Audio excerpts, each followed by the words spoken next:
24절에는 이렇게 지키는, 3번씩 지키는 사람에게 하나님이 어떻게 하시겠다고 이렇게 약속을 하셨느냐면요, 출애굽기 34장 23절 24절에는 이렇게 말씀했어요. 너희의 모든 남자는 매년 3번씩 주 여호와 이스라엘의 하나님 앞에 보이자. 몇 번이요? 3번 절기를 꼭 지키라고. 24절에는 이렇게 말했습니다. 내가 이방 나라들을 내 앞에서 쫓아내고 내 지경을 넓히리니 내가 매년 3번씩 여호와 내 하나님을 뵈려고 올 때 아무도 내 땅을 탐내지 못하리라. 감사하는 사람에게요, 하나님이 함께 하시겠다 그랬어요. 함께 하시는 표시가 뭡니까? 모든 대적들을 쫓아내고 지경을 넓히고 엿보지 못하도록 하시겠다. 그러니까 하나님이 우리와 함께 하시는 그 길의 처음이 뭐냐면요, 감사하는 사람입니다.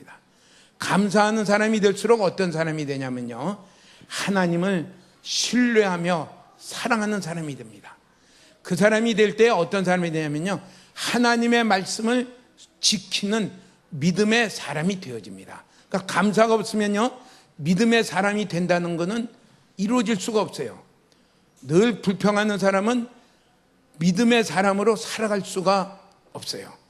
감사하는 사람이 될 때에 그 하나님을 신뢰하고 사랑하고, 그러므로 말미암아 그 하나님의 말씀이라면요, 순종하고 따라가게 돼요. 그러니까 이스라엘 백성의 앞으로 건너갈 그 땅에서 그들의 하나님의 함께 하심으로 말미암은 하나님의 은혜와 감사가 계속 있느냐 없느냐 하는 그 중요한 갈래길은 뭐냐면요, 내가 감사하는 사람이 되느냐에 달려 있어요. 우리 감사하는 사람이 되도록 하나님이 감사절기를 지키라고 한 것을 생각하시기 바랍니다. 한번 해볼까요? 감사하는 사람이 되자. 감사하는 사람이 되자. 하나님은 어떤 사람에게 함께해요? 감사하는 사람에게 함께해요. 네, 감사의 반대말은 뭐죠? 불평하는 사람. 이걸 우리가 우리의 생활에서 쫓아내야 돼요. 모든 일에 감사하는 사람이 되자. 예. 자, 그러면은 내가 어떻게 해야지 감사하는 사람이 될까? 이게 그 다음 숙제예요. 내가 어떻게 해야지 감사하는 사람이 될까? 예. 그것을 23장 오기 전에 19장에는 이렇게 말씀을 했어요. 19장 4절에 보면은, 출애굽기 19장 4절에 보면은 이렇게 표현을 했습니다. 한번 같이 읽어볼까요? 네, 목사님 읽겠습니다.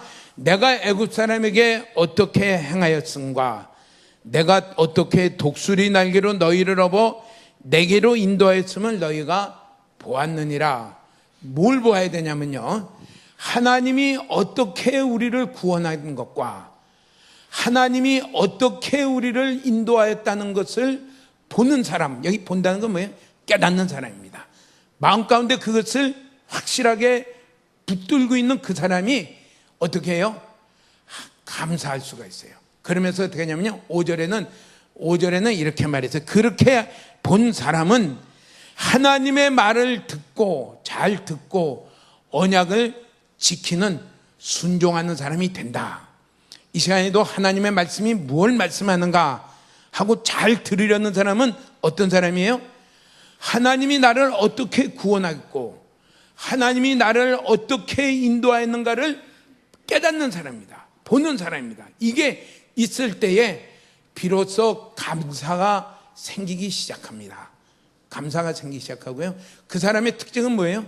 하나님의 말씀을 들으려고 그러고요, 순종하려고 해요. 이 축복이 우리 가운데 있길 바랍니다. 이런 사람에게 하나님은 어떻게 했냐? 3가지를 약속해요. 하나님은 너를 보배로운 소유로 내가 삼겠다. 하나님이 보배로운 소유로 삼으면요, 내가 조금 부족한 거는 아무 관계 없어요. 정말 아무 관계가 없어요. 하나님이 보배로운 소유로 삼겠다. 둘째는 제사장 나라로 삼겠다. 너를 통해서 하나님이 많은 사람을 하나님께로 돌아오는 그 일을 하겠다. 그게 제사장 나라입니다. 셋째는 너를 거룩한 백성이 되게 하겠다. 사람이 바뀌어집니다. 우리 이 출발이 뭐냐면요, 하나님이 나를 어떻게 구원하였음과 어떻게 나를 인도하였음을 깨달아 감사하는 사람이 되면서부터 이 일들이 진행되는 것을 말을 합니다. 아무리 성경 구절에 좋은 말을 내가 외우고 다닌다 하더라도요, 내가 하나님 앞에 감사하는 사람이 되기 전에는 그 일들은 그냥 외우고 다니는 거지 내게 실제가 될 수가 없습니다. 그래서 하나님이 뭐라고 그래요? 꼭 감사해라. 감사절기는 헌금을 거두기 위한 절기도 아니고요, 하나님이 불러 모으기 위한 절기도 아니고요, 하나님이 베푸신 은혜와 축복이 하나님의 백성에게 계속되도록 하기 위한 그 길인데, 그 길은 어떤 길을 통해서 이루어지느냐 하면요, 감사를 통해서 이루어집니다. 오늘 우리는 우리 삶 가운데 나는 감사를 많이 하는 사람인가, 불평을 많이 하는 사람인가, 원망을 많이 하는 사람인가, 다른 사람을 욕을 많이 하는 사람인가 한번 자기를 살펴보시기 바랍니다. 그러면서요, 감사하는 사람으로 돌이켜야 돼요. 그래야지 희망이 있습니다. 그래야지 희망이 있어요. 우리는 성경에 보면은 그래요. 성경에 보면은 우리는 생각 외로 불평을 많이 하는 사람입니다. 자기 자신을 깨달으시기를 축복합니다. 여기 보니까 그렇게 말해요. 출애굽기 15장 24절에는 이렇게 말씀을 했어요. 그때가 언제냐면요, 홍해를 건너고 왔을 때 마라의 쓴물 앞에 있을 때에 그들의 말이에요. 뭐라고 했냐면요, 백성이 모세에게 원망하여 이르되 우리가 무엇을 마실까 하며, 백성이 모세에게 뭐 했다고요? 원망했어요. 원망은 불평보다 더 센 말입니까? 약한 말입니까? 훨씬 센 말이에요. 불평에서 한참 지나가서요, 더 나간 것이 원망입니다. 그게 언제요? 바다를 갈라서 건너온 지 3일 뒤에 일어난 일이에요. 그러니까 우리 3일만 지나면 원망하는 사람이 될 수가 있어요. 아무리 하나님이 놀라운 기적을 봐도요, 원망하는 사람이 됐어요. 그래서 우리가 수요일날 예배를 모이자는 게, 주일날 아무리 큰 은혜를 받고 가도요, 수요일쯤 되면 원망하는 사람이 될 수 있어요. 3일 지났어요. 금요일날 또 모이자는 게, 그게 뭐 공연이 모이는 게 아니에요. 주일날 한번 모인 게 그 다음 주일까지 유지가 되나요? 월요일만 되면 벌써 불평하기 시작하죠. 화요일, 수요일 되면 그게 다래요. 그렇게 되면은 교회는 다니고 예수는 믿는 사람이지만 실제의 삶에는 하나님이 함께 할 수 있는 그리스도인이 되지를 못해요. 진정한 그리스도인이 될 때는요, 감사하는 사람입니다. 얼마나 우리가 원망을 잘하는지요. 출애굽기 16장 2절에는 이렇게 말했어요. 광야 15장 다음에 16장이에요. 24절 거의 끄트머리인데 16장 시작에 이렇게 말했어요. 이스라엘 자손 온 회중이 그 광야에서 모세와 아론을 원망하여, 왜요? 먹을 게 떨어져서 그래요. 환경이 또 바뀌었어요. 원망하여. 16장 다음에 17장입니다. 17장에는 또 이런 일이 있어요. 거기서 백성이 목이 말라 물을 찾으며 그들이 모세에 대하여 원망하여 이르되, 원망하여. 이게 우리의 거울들이에요. 우리는 절대로 감사를 잘하는 사람이 아니에요. 뭘 잘하는 사람이에요? 원망을 잘하는 사람이에요. 불평을 잘하는 사람이에요. 남의 욕을 잘하는 사람이에요. 민수기 11장 1절에 가면은 그들이 뺑뺑 도는 가운데 이렇게 말을 해요. 여호와께서 들으시기에 백성이 악한 말로 원망하며, 원망하는 정도가 아니라 또 거기다 뭐예요? 악한 말까지 더하여서 마구 원망했어요. 클라이맥스가 14장 2절입니다. 민수기 14장 2절엔 이렇게 말을 했어요.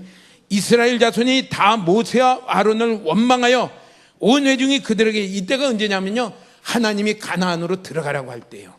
그런데 가서 정탐꾼을 보고 나서 하는 얘기가 뭐예요? 우리를 죽이려고 하나님 작정했습니까? 하면서요, 대들기 시작했어요. 그리고 나서 뭐예요? 우리가 이제 다른 사람을 세우자, 모세 집어치우고 딴 사람 세우고 돌아가자 하고서 원망했어요. 우리의 체질은 어떤 체질이라고요? 원망을 잘하는 체질입니다. 한번 해볼까요? 우리의 체질은 원망을 잘하는 체질이다. 우리 지난 한 주간 생활을 한번 비춰보십시오. 원망을 많이 했습니까? 감사를 많이 했습니까? 나 원망 안 한 거. 그러면 또 조금 약해서. 비난을 많이 했으니 참, 불평을 많이 했습니까? 감사를 많이 했습니까? 다른 사람 이러쿵저러쿵 다른 사람에 대해서 비난을 많이 했습니까? 다른 사람 정말 모범적입니다 하고서 감사를 많이 했습니까? 그래서요, 하나님이 고린도전서 10장 6절에는 이렇게 말을 했습니다. 10장 6절에는요, 이러한 일은 우리들의 본보기가 되어 그들은 우리다, 우리의 모습을 비춰주는 일이다. 그러면서요, 10절에는 이렇게 말씀을 했습니다. 그들 가운데 어떤 사람들이 원망하다가 멸망시키는 자에게 멸망하였나니 너희는 그들과 같이 원망하지 말라. 하나님이 이스라엘 백성, 광야에 이스라엘 백성을 생각할 때 뭘 생각해요? 특징, 딱 생각은 뭐예요? 그들은 원망을 잘하는 사람이야. 툭하면 원망해. 물이 없으면 원망하고, 물 있으면 원망하고, 먹을 게 떨어지면 원망하고, 우리가 과일을 못 먹은 지가 얼마나 됐다고 과일 못 먹었다고 원망하고, 채소 못 먹었다고 원망하고, 아무튼 틈만 나면은 원망하는, 하나님의 머릿속에 이스라엘, 그 당시 광야길을, 이스라엘 길을 가는 사람에게 대해서 생각나는 거 있으면 말씀하십시오만, 하나님이 한마디 툭 하는 게 뭐예요? 그들은 원망쟁이들이야. 그게 당연히 망해야지. 이게 근데 중요한 문제는 뭐예요? 그게 우리의 본보기라 이랬습니다. 우리가 노력하지 않으면요, 우린 교회를 왔다 갔다 하지만은 원망하는 사람이 되고 싶습니다. 다른 사람을 비난하고 욕하는 사람이 될 수 있어요. 그런데 그렇게 하면 뭐 내가 내 좋은 대로 살지. 근데 문제는 뭐예요? 하나님하고 원수가 돼요. 원망하다가 하나님께 멸망하였나니, 하나님이 그런 자들을 멸망시킬 수밖에 없어요. 그렇기 때문에 우리는 무엇을 노력하고 배워가야 되냐면요, 저절로 나는 감사하는 사람이 될 수 없고 저절로 하나님을 기뻐하는 사람이 될 수 없다. 노력해야 돼요. 훈련해야 돼요. 자꾸 그렇게 하려고 배워가야 돼요. 원망하고 그런 게 아니라, 원망은 막 저절로 나와요. 감사하는 것을 훈련하고 노력하고 배워가야 되기 때문에 하나님이 뭘 줬어요? 감사절기를 줬어요. 그냥 있으면은 또 원망하다가 하나님이 준 이 가나안 땅에서 쫓겨나는 사람이 될까? 이게 우리의 모습이라는 것을 기억하시기 바랍니다. 기억하시기 바랍니다. 그러면서요, 그냥 있어가지고는 나는 하나님하고 대적하는, 불평하고 원망하고 비난하는 사람이 되었다가 망하는 길로 갈 수밖에 없고, 나는 감사하는 것을 노력해야 되겠고 배워야 되겠고 훈련해야 되겠다. 그렇게 하면서 나아가시기를 축복합니다. 축복합니다. 그러면은 감사는 절대 저절로 되지 않아요. 출애굽기 19장 4절 말씀을 따라 보면은 두 가지를 볼 때에 감사해요. 첫째는 어떻게 하나님이 나를 구원하였는가를 볼 때에 감사합니다. 둘째는 하나님이 어떻게 나를 인도해서 보호했는가를 깨달을 때 감사합니다. 용사가 없어요. 착한 사람이 없어요. 아무리 착해도 하나님이 구원한 걸 잊어버리면은 그는 원망쟁이로 바뀝니다. 불평한 사람을 바뀌어요.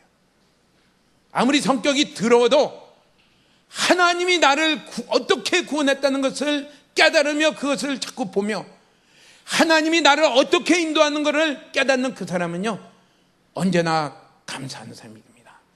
나 같은 죄인 살리신 그 은혜 놀라워. 그 사람은요, 삶을 더럽게 산 사람이에요. 정말 더럽게 산 사람이에요. 그런데 그가 나 같은 자에게도 사랑하시는, 그래서 나를 위해서 독생자를 보내신 예수 그리스도를 통한 하나님의 사랑을 발견할 때 그 더럽게 살던 자가 삶이 바뀌어졌어요.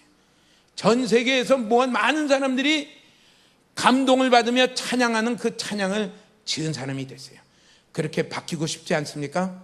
하나님은 우리 그리스도인이 껍데기로 겉모양으로 교회 다니는 그리스도인이 아니라 교회도 다니고 예수도 믿으면서도 어떤 사람이 되기로 하냐면요, 나를 구원하신 그 사랑을 깨달음으로 말미암아 어떤 일에도 감사하는 진정한 그리스도인이 되기를 하나님이 원하고 계십니다. 그 사람이 천국에 하나님과 더불어 그리스도와 더불어 영원히 영광 가운데 갈 수 있는 그리스도인이 되는 것을 말씀합니다. 우리 그렇게 가려고 노력하시기 바랍니다. 하나님이 우리를 어떻게 구원하셨는가는, 구약에는 이스라엘 백성이 구원할 때 10가지 재앙을 내려서 구원했고 양의 피로 구원하셨지만은, 신약에 있어서는 어린 양의 십자가 되신 예수 그리스도께서 십자가에서 죽으심으로 우리를 구원하셨어요. 그것을 잘 표현해 준 게 빌립보서 2장 6절에서 8절입니다. 빌립보서 2장 6절에서 8절은 그렇게 말씀을 했어요. 그는 근본 하나님의 본체시나 하나님과 동등됨을 취할 것으로 여기지 아니하시고 오히려 자기를 비워 종의 형체를 가지사 사람들과 같이 되셨고 사람의 모양으로 나타나사 자기를 낮추시고 죽기까지 복종하셨으니 곧 십자가에 죽으심이라. 하나님이, 성자 하나님이 하나님의 본체시지만은 하나님과 동등됨으로 대접받을 것을 다 포기하셨어요. 왜요? 나를 구원하시기 위해요. 나를 찾아오시기 위하여. 그래서 뭐 했어요? 자기를 비워 종의 형체를 입고 사람으로 오신 것이요, 그게 나를 구원하신 하나님의 사랑입니다. 그 사랑이 갈수록 깊이 느껴지시기를 축복합니다. 그러면서 그것으로 끝난 게 아니라 어떻게 돼요? 나의 모든 죄로 말미암아 하나님과 원수된 데서 나를 구원하시기 위하여 예수님이 대신 형벌을 받으셨어요. 채찍에 맞으시고요, 심하게 채찍에 맞으시고 조롱을 당하고 수치를 당하고 십자가에 못 박혀 매달려 죽으심으로 나의 죄값을 다 치르셨어요. 나에게 그 하나님의 율법의 요구를 만족하신 의를 입히셨어요. 하나님과 화목한 자로 만드셨어요. 이게 나에게 부어주신 하나님의 사랑입니다. 그 사랑이 우리가 보고 깨닫는 것입니다. 우리 사람마다 다 자존심이란 게 있어요. 십자가에 못 박힌 예수님 보고 그렇게 얘기해요. 네가 그리스도냐? 네가 다른 모든 사람들을 구원할 구세주냐? 그러면 내려와 봐라. 내가 믿을게. 하고 십자가에 달리신 예수님을 보고 조롱해요. 그러면 어떻게 돼요? 뭐야? 내가 못 내려갈 줄 알아? 하고 내려오면 어떻게 됩니까? 우리 죄값이 치러지다가 스톱이 돼버려요. 여전히 우리는 죄로 지옥 갈 수밖에 없어요. 그러니까 그냥 그 조롱을 다 받아도요, 그냥 묵묵히 지나가요. 힘없는 자도 조롱받으면은, 지렁이도 밟으면 꿈틀거린다고 조롱받으면은 막 폼내고 이러지만은, 모든 걸 가지셔서 12영이나 되는 천사들을, 천군들을 움직일 수 있는 권세를 가지신 하나님의 아들이 조롱을 받으면서요, 그걸 묵묵히 참고 지내간다는 건요, 어마어마한 인내고 사랑입니다. 우리 사랑을요, 나를 구원하시기 위한 사랑을 보면 볼수록 우리는 감사의 사람이 되고요, 하나님을 사랑하는 사람이 되고요, 그의 말씀이라면은 모든 걸 다 희생하더라도 순종하는 사람으로 당연히 갈 수밖에 없어요. 그 사람에게 하나님이 함께 하십니다. 그 사람에게. 그래서 에베소서에는 뭐라고 말했냐면요, 우리를 이방인이나 유대인이나 다 그리스도 안에서 한 백성이 되게 해서 부르셨어요. 우리를 하나님 나라의 백성이 되게 하시고 하나님의 한 권속 가족이 되게 하시고 거룩하신 하나님이 거하시는 처소로 만들기 위하여 우리를 세워져 간다, 그렇게 말씀하시고요.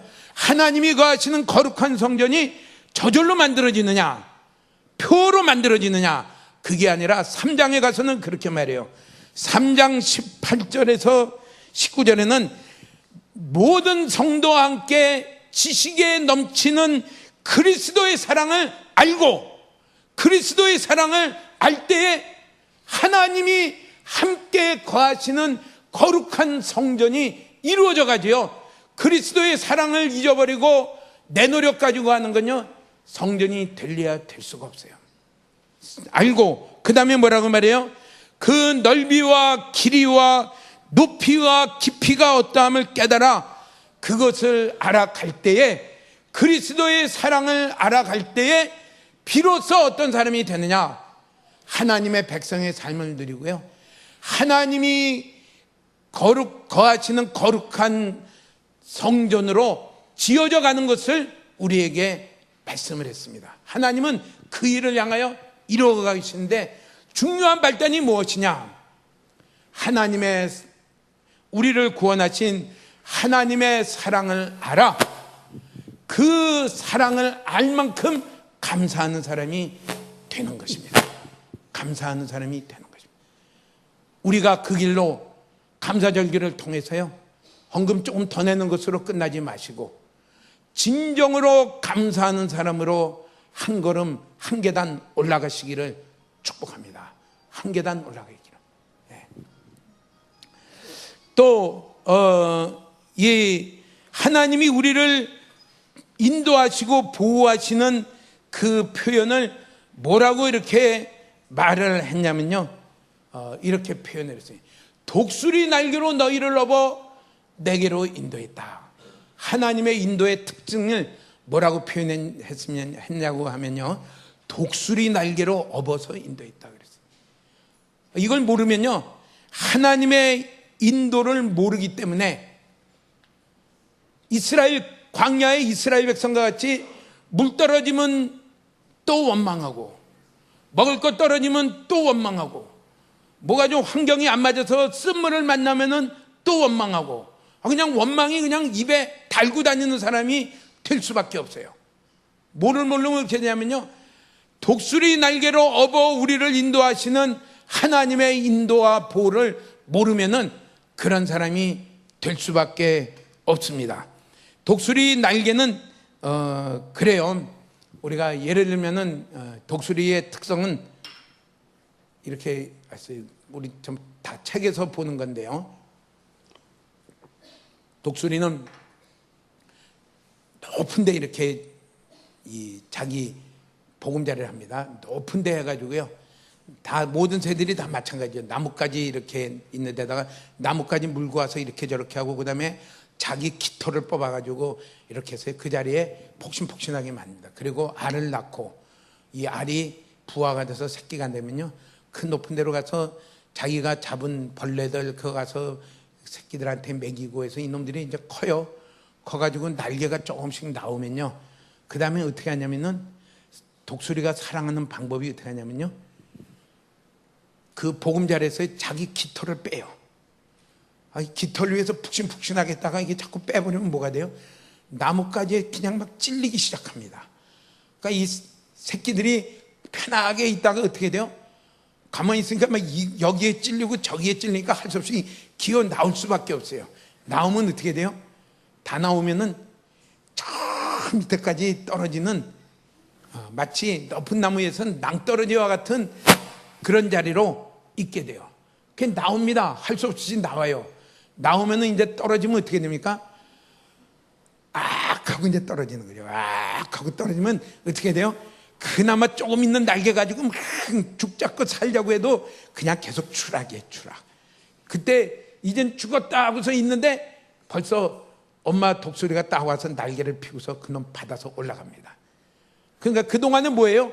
자기가 있는 이 큰 날개짓을 막 합니다. 그러기를 몇 번 하다 보면은 이제 그 날개를 어느 날 되니까 이렇게 떨어지다가 자기가 다시 올라가는 것을 발견하게 돼요. 이제 내 날개 가지고 막 올라갑니다. 이게 독수리가 자기 새끼를 사랑하는 방법이에요. 어떻게 기르는가? 독수리로 길러야죠. 독수리를 닭으로 길러서 해야 되겠어요. 그러니까 어떻게 돼요? 그놈을 그냥 낭떠러지에서 떨어지게 만들어가지고 해가지고 또 올라가고 또 올라가고, 그러다 어느 데 보니까 이제 자기가 엄마 도움 없이 자기가 날개짓하며 날아갈 수 있는 것이 독수리 날개. 맨 밑에 떨어질 때는 어떻게 돼요? 엄마가 원망스러워. 가만 놔두면 되는데 깃털 다 뽑아가지고 그냥 못 살게 굴어가지고 자기를 떨어뜨린 것 같은데, 으악 하고서 막 그냥 떨어지니까 막 그냥 이제 다시는 엄마도 없는데 다시는 이제 엄마 아니야 막 이러고서 막 떨어지는데, 다 떨어졌다고 생각할 때 보니까 엄마가 받아가요. 또 해요. 점점 할수록 익숙해져가요. 이게 하나님의 인도예요. 우리가 인도를 모르면요, 하나님은 우리를 그냥 이렇게 편하게 순탄하게 너 예수 믿는구나. 정말 하나님의 백성이구나. 아이고, 그래. 이제 내가 책임질게. 그래. 이렇게 해서 세상 살아라. 그렇게 하지 않아요. 거꾸로요. 하나님은 하나님의 백성을 사랑하기 때문에요. 독수리 정도가 아니라 하나님의 사람으로 살아가도록 훈련을 시켜요. 이게 뭐예요? 그게 홍해 앞바다에 가니까 어떻게 돼요? 앞에는 바다, 뒤에는 애국군이 막 그냥 죽인다고 쫓아와요. 하다가 뭐예요? 기도합니다. 처음에는 기도가 기도도 아니에요. 막 원망하고 막 모세 원망하고 막 하는데 홍해바다가 갈라졌어요. 모세를 통해서 갈라졌어요. 그리고 오는데 그냥 자기들만 건너온 게 아니라 애국 군대가, 그렇게 무서워하던 애국 군대가 바다에 다 빠져 죽어버렸어요. 얼마나 기쁜지 모두 나와서, 여자들이 다 나와서 소고 작은 북을 치고 탬버린을 치면서 찬양을 했어요. 그게 뭐예요? 그런 질문 안 드려요? 뭐 그럴 것 같으면 미리 다 열어놓고 그냥 가지 뭘, 거기서 그냥 나 죽겠다고 하고 막 이런 과정 겪어가지고 꼭 하셔야 됩니까? 이게 독수리가요, 새끼를 떨어뜨린 것 같아요. 이젠 꼼짝없이 죽었습니다. 꼼짝없이 망했습니다. 주여, 이제는 할 방법이 없으니까 주여, 원망도 하다가 막 이러다가 제대로 된 기도도 아니야. 그렇지만은 주여, 주님 찾아 나와요. 그 다음에 또 좀 가다 3일 가다 보니까 마라의 쓴물이 나와요. 3일 동안 아무것도 못 먹었는데 아무 말도 안 한 이유는 뭐예요? 홍해의 기적을 봤기 때문에요. 말이 안 나와. 그런데 막 쓴물이 뭔지 모르지만은 아무튼 독이 있다 그러니까 제가 볼 때는 그래요. 물을 마시니까 막 설사가 막 저희가 이질이 걸린다든지 설사를 하든지 열이 난다든지 아무튼 병이든 죽었다는 얘기는 없는 걸로 봐서는요, 설사하고 배가 아프고 뭐 병이 나고 열이 나고 뭐 이런 게 오지 않았을까요? 그러니까 이제는 여태까지 참았던 불평이 다 터져 나옵니다. 막 원망해요.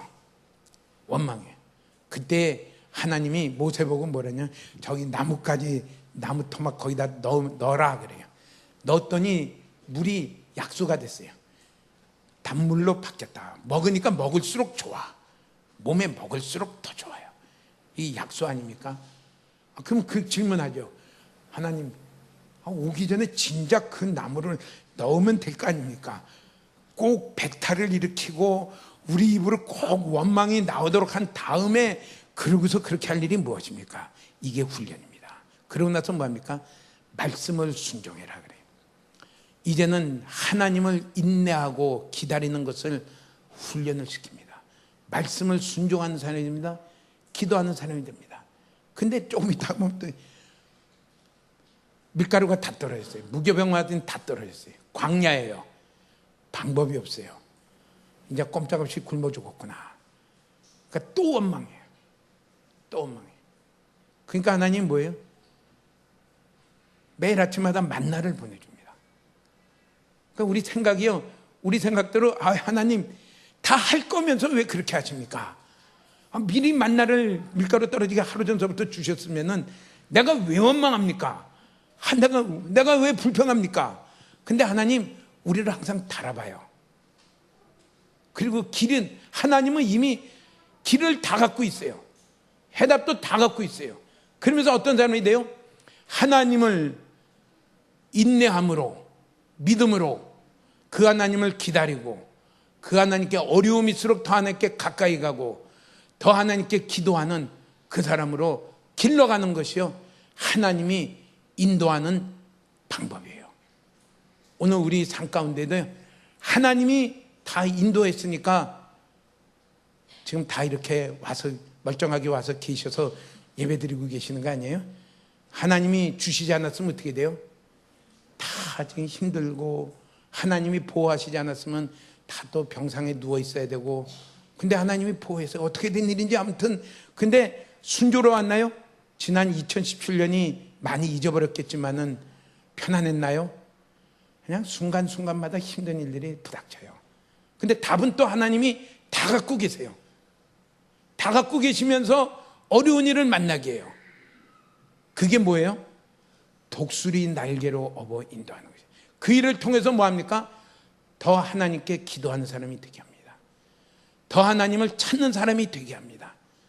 더 하나님을 의지하며 기다리는 믿음의 사람으로 만들어. 이게 아주 참 중요해요. 더 하나님을 의지하고 기다림으로 믿음의 사람을 만들어 갈 때에 그들은 어떻게 했어요? 요단강을 건너가 여리고성을 돌라고 할 때에 하루에 한 바퀴씩 그 뜨거운 뙤약볕 밑에서 중동 땅의 그 더운 땅에서 하루에 한 바퀴씩 여리고성을 돌도록 만듭니다. 마지막 날은 7번을 돌고 다 돈 다음에 큰 소리로 지르라 할 때요, 그들이 순종했어요. 어디에서 나온 훈련이에요? 광야에서 독수리 날개로 업어 하나님을 신뢰하고 하나님을 의지하고 모든 답은 하나님께 있다, 하나님을 찾으며 하나님의 말씀에 순종하는 자로 점점 길러간 그 결과가 여리고성을 돌라고 할 때 그들은 끝까지 돌았어요. 만일 민수기 14장에 있는 대로 이제 내가 그 땅을 줄 테니까 가나안으로 들어가라 할 때 그들 생각은 어떻게 했어요? 그들은 키도 크고 무기도 좋고 성도 많고 병거도 있고 우린 가면은 다 죽습니다. 하나님 우리 죽이려고 작정했나요? 왜 우리를 그리로 가라고 하는? 순종 안 했던 사람들이에요. 그 사람들이 여리고성을 돌라고 하면 순종할까요? 절대로 안 할 겁니다. 반나절 돌고 나서 둘째 날에는 아무도 안 일어날 거고요. 첫째 날도 아마 반이나 돌까, 반도 안 돌을 거예요. 조금 돌다가 이게 무슨 소용이 있냐 하면서 두덜대기 시작했을 거예요. 그렇기 때문에 뭐가 필요해요? 하나님의 모든 것을, 약속을 우리에게 주시기 위해서는 뭐가 필요하냐면요, 독수리 날개로 업어 우리를 인도하시는 훈련이 필요합니다. 그 가운데 하나님의 백성은 독수리보다 더 소중합니까? 소중하지 않습니까? 뭐 비교할 수 없을 만큼 소중해요. 그런데 하나님은 우리를 어떻게 훈련하겠어요? 그렇게 훈련하십니다. 우리 거기서 배워야 될 게 있어요. 거기서 내가 감사하는 사람이 될 때까지 하나님은 훈련해요. 그런 환경에서 감사한 사람이 되는 것이, 그게 하나님의 모든 것을 받을 수 있는, 약속을 이루어갈 수 있는, 약속의 기업을 이루어갈 수 있는 하나님의 백성이 되는 것입니다. 그렇게 세워지고 싶습니까? 그렇게 세워지기를 축복합니다. 그거는 그냥 되는 게 아니에요. 훈련을 해야 돼요. 노력을 해야 돼요. 우리의 만나는 하나님의 인도가 그렇다는 것을 깨달으며요, 갈수록 하나님을 더 찾으며 가까이 가는 것을 훈련하시기를 축복합니다. 그것을 신약 성경에는 이렇게 말씀을 했어요. 데살로니가 5장 18절에는 이렇게 말씀을 했어요. 이렇게 같이 한번 읽겠습니다. 범사에 감사하라. 이것이 그리스도 예수 안에서 너희를 향하신 하나님의 뜻이니라. 언제 감사하라고요? 범사에 감사하라. 범사는 무슨 일이죠? 모든 일마다 다 감사하라 그랬어요. 우리 데살로니가 전 후서를 보면은 거기에 나오는 그 상황을 보면 그래요. 그들이 예수 믿음으로 말미암아 엄청난 환난을 받았어요. 예수 믿음으로 엄청난 환난을 받아가지고요, 많은 불이익을 당했어요. 아마 학교에서는 학업에도 손해를 봤을 거고, 지역사회에서는 쫓겨났고요, 심지어는 감옥에 갇히기도 하고 죽임을 당하기까지 해서요, 많은 사람이 죽었기 때문에 부활에 대한 말씀을 어디서 강조했냐면요, 데살로니가에서 부활이 있다. 지금 살아있는 우리도 먼저 죽은 자들보다 절대로 앞서지 못한다. 다 부활이 있는 것을 보며 그것에 대한 소망을 가르쳐 준 게 데살로니가 전후서예요. 이런 환난을 당했는 그 환난 가운데 하나님이 바울을 통해서 뭐라고 말해요? 범사에 감사하라 그랬어요. 이게 감사에 자라가야 될 길입니다. 범사에 감사하시나요? 우리 학생들 시험 못 봐도 감사하나요? 공부 안 해서 시험 못 보면 회개해야 되고요, 공부를 열심히 했는데 시험 못 보면은 하나님께 우선 감사합니다. 또 다음번을 또 노력할 수 있게 돼서 감사합니다. 아무튼 감사로 나가야 돼. 이 자리까지 가야 되는 게 그리스도인입니다.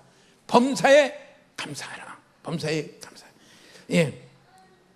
빌립보서 우리나라에 복음이 처음 들어갈 때도 그랬죠. 그러니까 저도 들은 얘기라서 그래요. 북쪽으로 온 만주를 통해서 온 복음을 받은 그 선천 이쪽 지역에는요, 예수를 믿으니까 모든 게 잘 돼.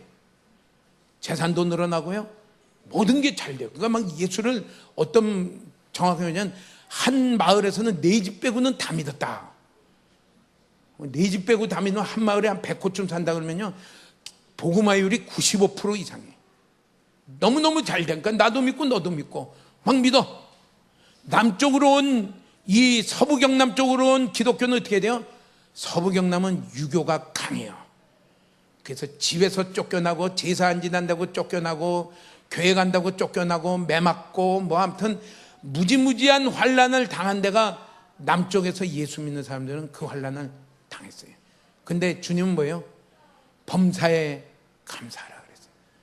그러니까 환난을 당하면서 나온 이 사람들은 대신에 무슨 환난을 안 당했느냐면요, 공산주의의 그들 치하에서 만나는 환난은 그래도 낙동강 아래에 있는 사람들은 덜 당했습니다.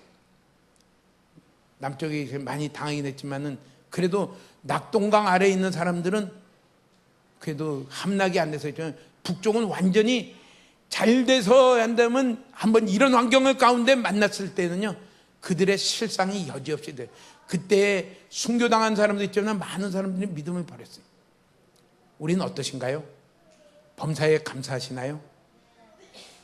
이런 사람 만나도 감사하고 저런 사람 만나도 감사하고 감사하시나요? 이런 일에도 감사하고. 왜 감사해요? 하나님의 사랑이 있고요, 하나님의 인도가 있기 때문에. 이 인도는 지금은 쓴 것 같아도 이것을 하나님이 보고 계시고 독수리 날개로 업어 다시 회복시키실 하나님을 바라보기 때문에 감사해요. 우리 그런 사람 되기를 축복합니다.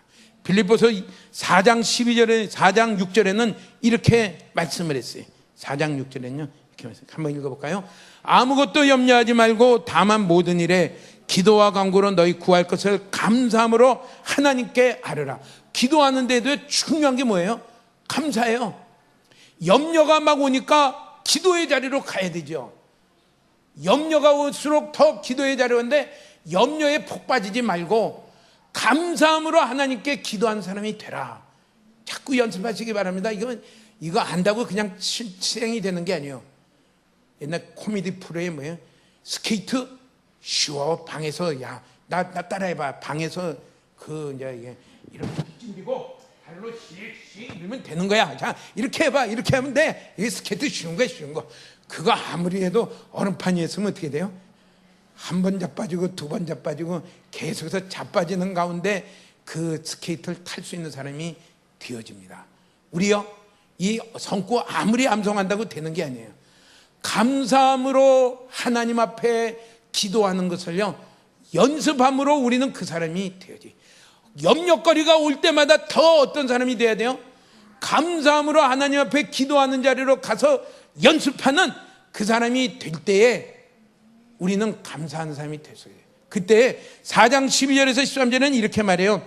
내가 비천에 처할 줄도 알고 풍부에 처할 줄도 알아. 모든 일고 배고픔과 풍부와 궁핍에도 처할 줄은 일체의 비결을 배웠노라. 내게 능력 주시는 자 안에서 내가 모든 것을 할 수 있느니라. 이렇게 염려가 올수록 감사로 기도의 자리로 훈련하며 나아가는 자에게 하나님은 어떤 능력을 주시느냐? 비천한 자리에도 감당할 수 있는 자가 되고요, 또 풍부에 있어도 감당하는 사람이 되고요, 배고파도 감당하고 배불러도 감당하고 궁핍에도 감당하고 풍부에도 감당하는 모든 걸 감당하는 능력의 사람이 될 수 있도록 능력을 주시는 것을 말씀합니다. 능력을 주세요. 이게 어디서 나와요? 감사함으로 하나님 앞에 기도하는 그것을 연습하는 사람에게 이루어지는 것을 말씀해요. 우린 감사절기가 하나님이 감사절기 딱 단 1년 중에 3번만 지켜라. 근데 감사절기는 일주일씩 지켰어요. 일주일씩 모든 걸 중지하고 3번에게 3번만 감사하면 된다. 그게 아니에요. 감사를 회복할 때 감사를 빈손으로 감사하지 말고 내가 얻은 것 중에 열매 중에 가장 좋은 것으로 감사를 하니까 그들이 있을 때에 감사를 해야 되니까 그렇게 3번 절기를 지키라는 거고요. 문제는 뭐예요? 그것으로 말미암아 1년 내내 감사하는 사람이 되라는 거죠. 1년 내내 감사. 우리가 이런 사람으로 자라가길 축복합니다. 많은 염려가 오면 올수록 어떻게 돼요? 더 그것을 극복하는, 감사하는 사람으로 극복하며 하나님께 기도하는 사람이 될 때 어느덧 나도 모르게 어떤 환경에도 감당하는 하나님의 능력이 내게 부어지는 사람으로 되어집니다. 이게 우리에게 가야 될 길이에요. 오늘서부터 그렇게 달려가시기를 축복합니다. 축복합니다. 예. 갈렙이라는 사람이 구약 성경에 나오는데, 갈렙은 어떻게 했느냐면요, 이스라엘 백성에게 민수기 14장 6절에서 9절에 이스라엘 백성이 가나안 땅으로, 14장에 보면 가나안 땅으로 가라올 때 그들이 원망하며 울며 통곡하며 우리가 다른 사람을 세워서 돌아가야 되겠다, 저 모세는 정말 우리를 죽음의 사지로 몰아넣는다 하면서 다 할 때 갈렙이 자기의 옷을 찢으면서 이야기해요. 우리가 두루 다니며 정탐한 땅은 심히 아름다운 땅이라. 예, 7절입니다. 7절. 예, 아름다운 땅이라. 하나님이 너무너무 좋은 걸 우리에게 주셔서 그 감사하고 있어요. 우리를 애굽에서 구원하신 하나님이, 홍해를 지나가게 하신 그 하나님이, 광야길을 걸어오게 하신 하나님이 정말 약속대로 너무 아름다운 땅을 우리에게 약속해 지금 주시려는구나. 그는 감사가 넘쳤어요. 감사가 넘치니까 어떻게 돼요? 이는 여호와께서 우리를 기뻐하시며 우리를 그 땅으로 인도하여 들이시고 그 땅을 우리에게 주시리라. 이는 과연 적과 꿀이 흐르는 땅이니라. 그러면서 어떻게 돼요? 다만 여호와를 거역하지 말자. 우리가 그 땅 백성을 두려워하지 말라. 그들은 우리의 먹이라. 그들의 보호자는 그들에서 떠났고 여호와는 우리와 함께 하시느니라. 그들을 두려워하지 말라 하니. 염려가, 다른 사람들은 두려움이 오고요, 이제는 죽었다고 막 걱정이 오고요, 못 가겠다고 통곡하고 막 이러는 그 가운데 그는 하나님이 주시는 땅은 너무너무 아름다운 땅이고 하나님이 우리와 함께 하시니 우리 염려와 두려움에 매이지 말자. 우리가 여호와를 거역하지 말자. 순종하며 가자. 그 땅은 하나님이 우리를 기뻐하셔서 주시는 너무 아름다운 땅이라. 시선이요, 똑같은 일에 180도가 달랐어요. 어디에 차이가 있죠? 감사하는 자로 보느냐, 아니면은 감사의 눈으로 보지 않고 지금 형편을 보느냐, 그것으로 바뀌어졌어요. 우리의 앞으로의 모습은 오늘 우리가 감사의 눈으로 보며 감사하는 사람으로 염려에 빠지지 않으며 감사하며 하나님이 우리에게 계시니까 하나님께 감사하며 기도로 나아가는 이 삶을 선택해서 가느냐, 염려에 빠져가지고 염려 때문에, 염려가 빠지면 어떻게 돼요? 두려움이 오고, 두려움이 오니까 원망이 오고 자기의 어떤 인간적인 방법이 오고 이 길로 가느냐, 여기서 좌우가 돼요. 결과는 빤해요. 이 출발을 지금 어느 쪽으로 가고 있느냐, 내 입에서 감사가 계속해서 있으며 하나님을 찾으며 기대하며 감사하는 사람은 나아가고 있느냐, 아니면은 일마다 보이는 거 보면은 원망할 게 다 나오죠. 우리 옛말에도 있죠. 털어서 먼지 안 나올 사람 아무도 없다. 다 살펴보십시오. 다 걸릴 것 다 있어요. 다 있어요. 그거 보고 이 사람 집적하고 저 사람 집적하고 원망하고 불평하고 나아가는 그 삶을 선택하면 어떻게 되느냐, 그는 나머지 믿음의 길로 가지 아니한 감사함으로 가야지 믿음의 길로 갈 수 있는데, 두려워하지 않냐고 가자 하고서 갈 수 있는데, 감사함이 없으면은 그 사람은 믿음의 길로 가지 않냐고 인간의 방법으로 갈 수밖에 없어요. 그들이 모자라서 간 게 아니라 그들은 각 지파의 대표들이에요. 성경도 잘 알아요. 그런데 뭐가 없어요? 감사하는 훈련이 안 돼 있어요. 우리 나도 감사하며 자녀들도 감사하며 감사의 사람으로 우리 나아가는 훈련하시기를 축복합니다. 그 갈렙에게 하나님은 뭐예요? 내가 밟은 땅을 내가 다 주겠다. 그곳이 어디냐면요, 헤브론 땅이에요. 유대 산지예요. 결국 하나님은 뒤에 가면 어떻게 돼요? 유대 지역과 유다 지역을 통해서 이스라엘을, 하나님의 백성을 이어오게 됩니다. 그게 갈렙에게 하나님이 그것을 주셨어요. 이게 감사의 결과입니다. 우리 모든 만난 일에 감사로 자꾸 보려고, 그걸 자꾸 보려고 하나님 앞에 나아가면서요, 그걸 싸워야 돼요. 노력해야 돼요. 우리 손양원 목사님 9가지 유명한 감사를 기억이 나서 한번 찾아봤어요. 인터넷에 보니까 그게 많이 나와 있더라고요. 아들 동인군과 동신군이 저보다 나이가 많겠죠. 6.25 전쟁 전에 여수 순천 공사나 그 사건 3일 동안에 그 당시 중학교, 그때 학제가 5년제에 있던 거죠. 중학교 5학년 학생, 중학교 3학년 학생이 거기서 죽었으니까 뭐 저보다 한참 나이가 많으신 분들이죠. 그들이 예수 믿음으로 죽어서 죽임 당한 그 범인이 잡히고 그 두 아들의 장례식 때 아버지 손양원 목사님이 한 감사의 제목이 9가지 감사 기도를 했어요. 뭐였냐면요, 제가 한번 읽어볼게요. 다 아시지만 한번 들어보십시오. 나 같은 죄인의 혈통에서 순교의 자식들을 나게 하셨으니 감사합니다. 허다한 많은 성도들 중에서 이런 보배를 나에게 주셨으니 감사합니다. 삼남 삼녀 중에서 가장 귀중한 장남과 차남을 바치게 하셨으니 감사합니다.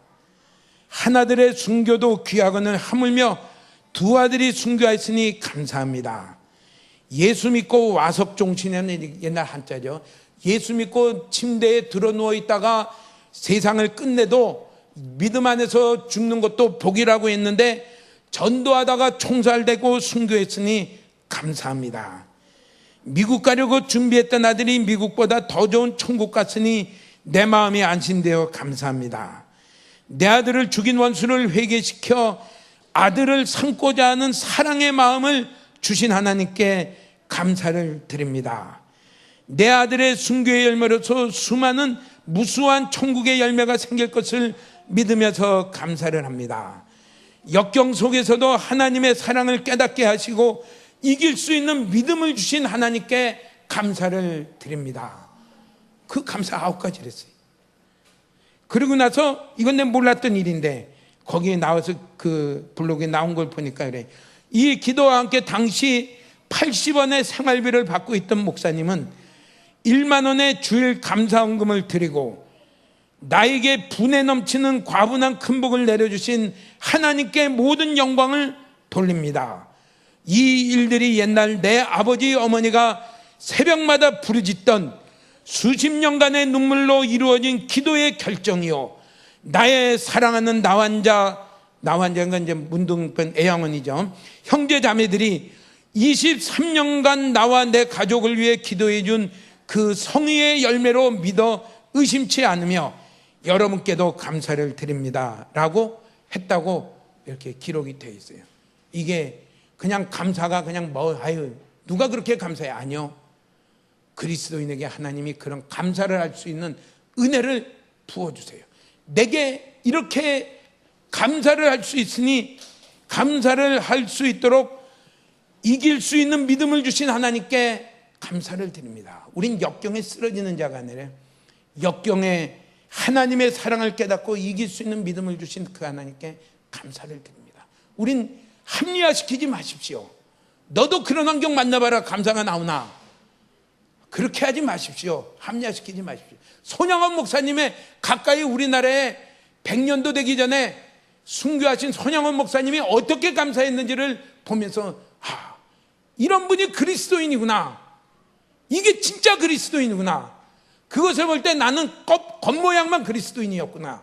나도 진짜 그리스도인이 되기를 원합니다 하면서요, 은혜를 구하면서 나아가시는 저의 여러분 되시기를 축복합니다.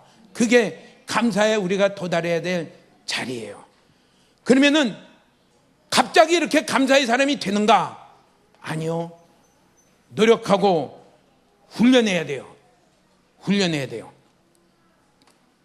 그것을 몇 가지를 그냥 예를 성경 말씀대로 적어봤어요. 이외에도 더 찾아서 훈련하시면서 나아가실 축복합니다. 첫째는 11조와 헌물을 드림으로 감사를 훈련할 수가 있어요. 내 마음으로 진정으로 감사를 드리는 것보다요, 물질 조금 드리는 게 연습하기가 쉬워요. 물질도 안 드리고 그것도 아까워서 있는 사람에게요, 마음을 다하여 감사한다는 거예요? 그건 거짓말이에요. 거짓말. 진짜 감사를 드린다면은 물질을 드리게 돼 있어요. 물질을 드리게 돼 있어요. 물질 드리는 것부터 연습을 하십시오. 11조를 드리며 이 감사 업무를 드림으로 감사를 훈련하십시오. 오늘 말씀을 들으면서 이 맥추절 감사헌금이 정말 신용만 했다 생각하시는 분은 더 하셔도 돼요. 힘껏 하시기 바랍니다. 손양원 목사님이 80원 감사가 그냥 입에 발린 입에 나오는 대로 다른 사람을 감동시키게 한 감사가 아니라 80원 생활비 받던 분이 10,000원에 10,000원의 헌금을 주일 감사 헌금을 드리면서 주님 정말 분에 넘치는 이 은혜를 주신 것은 너무 감사합니다. 실제적으로 감사를 했어요. 물질을 드리는 것으로 감사를 연습하시기를 축복합니다. 이게 제일 쉬운 기초 연습이에요. 기초 훈련이에요. 물질부터. 약속의 말씀은 그래요. 말라기서 3장 10절에는 이렇게 말씀을 했어요. 만군의 여호와가 이르노라 너희의 온전한 11조를 창고에 들여 나의 집에 양식이 있게 하고 그것으로 나를 시험하여 내가 하늘 문을 열고 너희에게 복을 쌓을 것이 없도록 붙지 아니하나 보라. 하나님의 이런 하나님이라는 것을 경험해라 이렇게 얘기를 했어요. 온전한 11조를 드리고 또 고린도후서 9장 6절에는 이렇게 말을 했어요. 적게 심는 자는 적게 거두고 많이 심는 자는 많이 거둔다 하는 말이로다. 하나님이 그 중심을 다 알아요. 몇 퍼센트 했느냐 하고 나서 남는 게 어떻게 돼 있냐. 우리요 감사 연습은요 그냥 저절로 되는 게 아니에요. 물질을 드린다는 것은 내 진 땀을 흘리고 내 모든 노력한 것을 드리는 건데요, 그것을 드리는 가운데 진정으로 감사하는 그 사람으로 자라가야 돼요. 근데 하나님은 틀림없어요. 적게 심는 자는 하나님이 적게 줘요. 줘야 뭐 심고 조금밖에 안 심을 거니까 적게 줘요. 많이 심는 자에게 많이 줘요. 이거는 뭐 기독교 역사에 많이 나오는 얘기예요. 많이. 우리 그런 그릇이 되기를 축복합니다. 감사하는 그릇으로 자라가기를 축복합니다. 둘째는요, 말씀에 순종함으로 감사하는 사람이 돼야 돼요. 말씀에 순종하는 사람으로. 출애굽기 19장 5절에는 뭐라 그래요? 하나님의 어떻게 우리를 구원한 것과 어떻게 독수리 날개로 우리를 인도한 것을 아는, 보고 깨닫는 사람은 내 말을 잘 듣고 내 언약의 말씀을 지킨다 이렇게 말씀을 했어요. 말씀을 지킴으로, 하나님의 말씀을 감사, 그 사실을 깨닫는 사람은 뭐예요? 하나님의 말씀을 붙들고 당연히 지켜야 되는 말씀으로 감사를 표시합니다. 부모님께 감사하는 사람일수록 어떻게 돼요? 부모님이 아짜가 떨어지기 무섭게 그것을 실행해요. 감사가 적은 사람은 어떻게 돼요? 좀 생각해 보고요, 연구해 보고요, 그래 보고요, 자꾸 여러 가지 이유를 자꾸 달아요. 이유는 뭐예요? 부모님께 대한 감사가 좀 작아요. 감사는 하긴 하지만 좀 작아요. 감사를 말씀을 순종함으로 감사 연습을 해야 돼요. 순종함으로. 말씀은요, 순종하라고 드는 말씀이죠. 머릿속에 외우고 다니라고 주는 말씀이 아니에요. 외우라고 하는 것은 뭐죠? 순종하기 위한 그 준비 단계죠. 안 외우면은 막상 일을 당하면 무슨 말씀을 순종해야 될지 모르니까 외우라고 그것을 말씀을 하는 거죠. 셋째는요, 교회 출석을 통하여 예배와 기도로 감사하는 것입니다. 교회 출석은 내가 정말 하나님이 내게 베풀어 주신 구원을 알며 하나님의 인도를 아는 사람은요, 교회 출석을 게을리하지 않아요. 교회에 있는 것이 더 즐거워요. 교회에 많이 있을수록 그에게 하나님의 은혜가 같이 가요. 은혜가 같이. 전에 우리 그건 뭐죠? 그 여름 때 그 수련회 때 사랑인가요? 치유인가 아무튼 그 목사님이 오셔서 이렇게 했을 때 자기 자라온 환경을 쭉 얘기하면서 그렇게 불행한 가정에 살지만 자기에게 하나님이 주신 참 축복은 교회 가서 놀았다. 놀 데가 없고 집에 있을 이것도 없고 교회 가서 놀다 보니까 자기가 그래도 보호받았고 자라갔다 그랬어요. 교회랑 가까이 가십시오. 교회 출석을 통하여 예배하며 기도하며 감사하는 가운데 점점 감사의 사람으로 자라갈 수가 있어요. 당연히 나는 개인적으로 하는데요. 당연히 더 개인적으로 나아가야 되지만은 그보다 앞서 교회에서 함께하는 것을 통하여 더 시간을 내서 개인적으로 나아가게 되기를 축복합니다. 절대로 교회를 통하지 아니하고요, 개인적으로 이렇게 하는 것에 대한 올바른 성장은 기대하기가 힘들어요. 그게 성경인데요. 에베소 1장에 보면 뭐예요? 하나님이 교회의 머리로 그리스도를 세우시고 교회에 하나님이 함께 하시겠다고 어떤 능력을 부어주셨는지 그게 1장에 다 나오는 말씀이에요. 교회 출석을 힘써하시기를 축복합니다. 교회에 하는 일에 동참하시게 되기를 축복합니다. 오늘도 성경 암송인데 우리 교회는 그 틈나면 암송하고 불평하는 사람 있나요? 없죠. 아멘. 감사하는 사람 있나요? 하나님 이런 기회가 있기 때문에 내가 그래도 한 절이라도 더 암송을 하지, 이런 기회가 없었으면 내가 어떻게 암송을 하겠습니까? 맨정신으로 어떻게 암송하겠습니까? 그걸 무관심하게 보지 마세요. 그게 큰 저주예요. 교회에서 나가는 일을 무관심하게 보고 그냥 뭐 해요 하고 나는 뭐 그냥 빠지죠. 그거요? 하나님이 감사하는 사람을 통해서 하나님을 더 사랑하며 신뢰하는 사람을 만들어가며 하나님의 말씀을 순종함으로 그 약속들로 이루어진 그 과정을 포기하는 사람이에요. 우리 그거 아주 나쁜 습관이에요.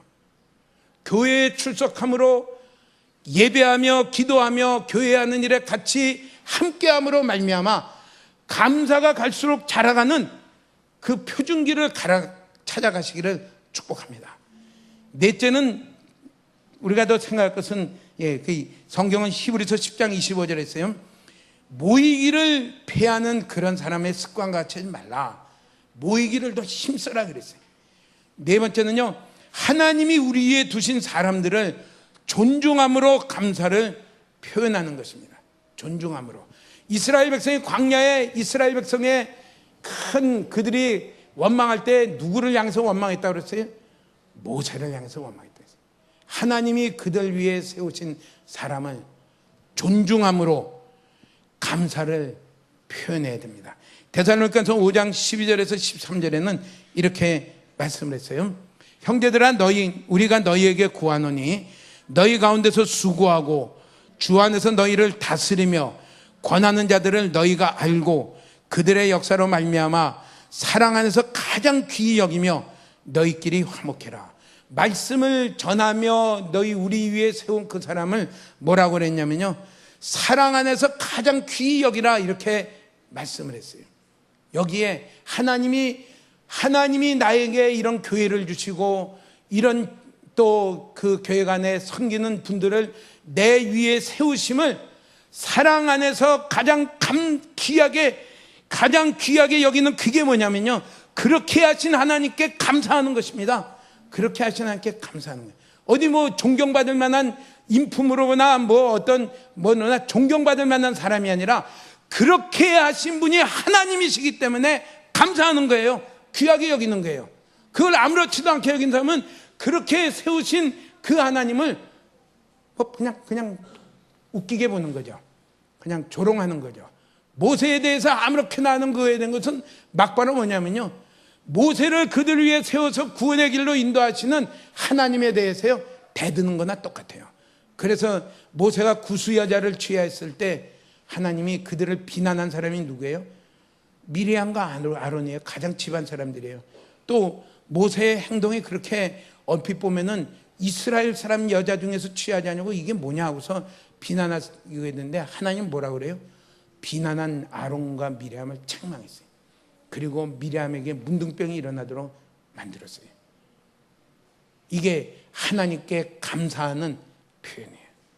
우리 학생들, 어린 학생들 부모님께 감사하나요?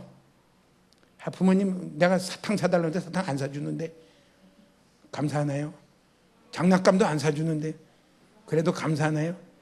예, 축복합니다. 하나님이 그분을 하나님이 내 부모로 세웠기 때문에, 위에 두신 분이기 때문에 감사하는 거예요.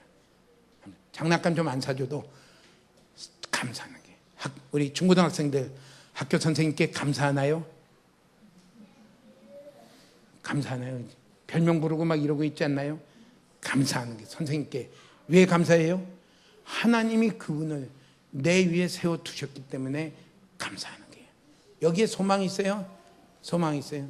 우리 하나님께 감사하는 표현이요, 내 위에 세우신 사람들을 감사하는 거예요. 귀하게 여기는 거예요. 귀하게.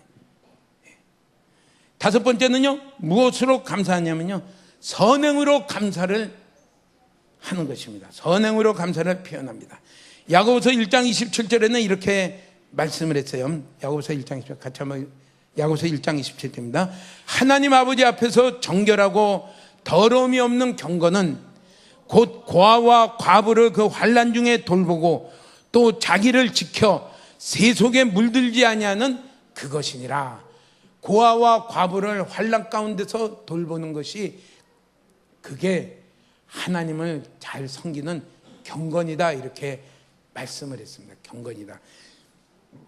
그리고 자기를 지켜 세속에 물들지 아니하는 그것이니라. 야고보서 2장 14절입니다. 이렇게 말씀했습니다. 내 형제들아, 만일 사람이 믿음이 있노라 하고 행함이 없으면 무슨 유익이 있으리요? 그 믿음이 능히 자기를 구원하겠느냐. 믿음은요, 지식 자랑이 아니에요. 당연히 성경 지식은 많이 가져야 되죠. 그것이 끝이 아니에요. 뭐예요? 그 말씀을 따라 순종하는 거예요. 제가 어릴 때 저희 어머니한테 들은 얘기, 저희 작은 이모님이 지금 미국에 계시니까 90이 넘었겠죠. 그런데 그 작은 어머님이 그 당시에 서울대학교 사범대학을 나왔어요. 지금 나이가 90이 넘은 분이 서울대학교 사범대학을 그 당시에 나왔다면요, 요새 서울대학교 들어가는 거하고 비교도 안 해요. 그것도 여자가. 그래요. 저희 어머니한테 들은 얘기는 이모한테 한 얘기랑 그 되겠죠. 그 이모님이 교사 임용고사를 주일날 딱 치는데, 딱 한 번 주일날 쳐서 당연히 합격이 됐겠죠. 그런데 자기 평생에 그 교사 자격증 가지고 제대로 써본 적이 없다. 제대로 써본 적이 없다. 교사를 이렇게 좀 해보려고 그러면은 아들놈이 아프든지, 아들이 3대 독자예요. 3대 독자 이 아들이 아프니까 교사가 문제예요. 어떡하니 이렇게 못하고 저렇게 못하고. 그 똑똑한 인재가 한 번도 내가 그거 써본 적이 없다. 저희 어머님이 그 말을 하는 이유는 뭐예요? 나보고 주의를 구별해서 지켜라. 구별해서 지켜라. 우리요, 세속에 물들지 아니하도록 자기를 지켜야 돼요. 자기를. 그 중에 아주 어려운 게 아니에요. 쉬운 것 중에 하나가 뭐예요? 주일날을 구별해서 지켜보시기 바랍니다. 좀 희생해 보시기 바랍니다. 대가를 치러 보시기 바랍니다. 하나님이 처음에는 손해보는 것 같아요. 딴 사람 다 됐는데. 근데 그 말을 어릴 때 내게 가르쳐 주시니까 내 머릿속에는 아주 꽉 박혀 있어요. 박혀 있어요. 그러면서 참고로 저희 어머니는 대학을 못 들어가신 분이에요. 그러니까 저희 동생이, 어머니의 여동생이 얼마나 자랑스러워요. 나는 대학에 못 가고 고등학교밖에 못 나왔지만은 내 동생은 서울대학교 사범대학 출신이야. 대단하죠. 근데 그 말을 해요. 한 번도 내가 그것을 써보지 못했다. 하나님의 간섭이죠. 하고도 잘 쓰는 사람도 있어요. 근데 하나님의 간섭이 없는 거죠. 하나님의 간섭이 있으면서요, 그래, 그 남편도 결국 목사님이 되고 그 아들도 이제 되고, 참 하나님을 길을 따라가려고 애쓴 사람이니까 하나님이 사랑하는 자에게 아주 간섭이 많아요. 다른 사람은 다 저런데요. 아니요. 세속에 물들지 마시고요. 구별해서 살아가시기를 주의 이름으로 축복합니다. 아멘. 예, 오늘 우리가 맥주 감사절을 만나서 하나님이 왜 3번씩 감사절을 지키라고 말했을까? 그것은 하나님이 모든 게 다 하나님 것인데 꼭 와서 예물 바쳐라 그 뜻이 아니라 감사의 사람으로 바뀌기를 원하며, 우리가 어떻게 해야지 감사의 사람이 될 수 있을까? 2가지. 하나님이 나를 어떻게 구원하셨으며 독수리 날개를 업어 나를 어떻게 인도하시는지를 깨닫는 데서 감사의 사람이 될 수가 있고요, 감사의 사람보다 우리는 불평의 사람이 훨씬 더 되기 쉬운 것을 깨달으면서요, 감사의 사람이 되기 위하여 애를 쓰고 노력하고 훈련하고 자라가야 되는데, 그 방향을 오늘 6가지로 생각을 했어요. 우리가 다 이 열매 가운데 서기를 주의 이름으로 축복합니다. 예, 우리 다 같이 한번 찬양하겠습니다.